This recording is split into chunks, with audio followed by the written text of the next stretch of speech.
अस्सलाम वालेकुम। आज हम बनाने लगे देसी मुर्गे की कढ़ाई गोश्त। ये हमने लिया 1.5 चम्मच घी और 2 अदद मीडियम साइज़ के प्याज चॉप किए हुए। इनको कर लेंगे हम ब्राउन और इसमें डाल देंगे। जब ब्राउन हो जाएंगे तो गोश्त 2 से 3 मिनट फ्राई करेंगे इसे। और ये हमने डाल दिया अदरक लहसुन का पेस्ट और 2 मीडियम साइज़ टमाटर, 1 चम्मच।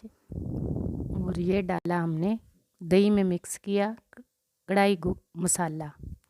आप कोई भी ले लें, नेशनल का कोई भी।